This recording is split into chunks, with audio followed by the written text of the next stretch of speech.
बॉलीवुड में फिर से एक बड़ा लफड़ा शुरू हो चुका है और इस बार नाम जुड़ा है रणवीर सिंह, फरहान अख्तर और डॉन 3 से। दोस्तों, जब से रणवीर सिंह को डॉन 3 के लिए अनाउंस किया गया था, तब से ही ऑडियंस डिवाइडेड थी। कुछ लोग एक्साइटेड थे, लेकिन कुछ फैंस सिर्फ और सिर्फ SRK को ही डॉन के रूप में देखना चाहते थे। उनमें से मैं भी था। अब नया ट्विस्ट आया है। रिपोर्ट के मुताबिक रणवीर सिंह को प्रोजेक्ट से बाहर होने के बाद मेकर्स ने 40 करोड़ रुपए की पेनल्टी की डिमांड रखी है। कहा जा रहा है ये पैसा उन फाइनेंशियल लॉसेस को कवर करने के लिए मांगा गया है जो प्रोजेक्ट डिले या कास्टिंग चांस की वजह से हुआ है। लेकिन रणवीर सिंह ने इस बात को सीधा रिजेक्ट कर दिया है। उन्होंने क्लियर कह दिया है, मैं किसी भी नुकसान के लिए जिम्मेदार नहीं हूँ। सोर्स के हिसाब से एक क्लोज डोर मीटिंग में रणवीर सिंह ने अपनी साइड रखी है और वहाँ उन्होंने इंडस्ट्री के कुछ बड़े नाम भी मेंशन किए हैं। सबसे पहले उन्होंने संजय लीला भंसाली का एग्जाम्पल दिया था। रणवीर ने याद दिलाया कि उन्होंने वैजू बावरा के लिए 1 साल तक प्रिपरेशन की थी, लेकिन बाद में प्रोजेक्ट को होल्ड कर दिया गया। तो क्या उसका जिम्मेदार एक्टर होता है?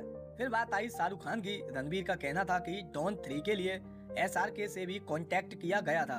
अगर SRK हाँ बोल देते तो उनको तुरंत रिप्लेस कर दिया जाता।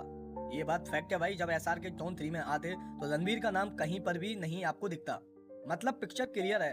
कास्टिंग डिसीजन सिर्फ एक्टर के हाथ में नहीं होते और यहाँ पर कंट्रोवर्सी और डीप हो जाती है। रणवीर ने रिपोर्टली ये भी कहा कि मेकर्स ने ऋतिक रोशन से भी कांटेक्ट करने की कोशिश की थी। हाँ भाई, ये बात न्यूज में भी थी। लेकिन धुरंधर के ब्लॉकबस्टर हो जाने के बाद उनसे दोबारा बात हुई है।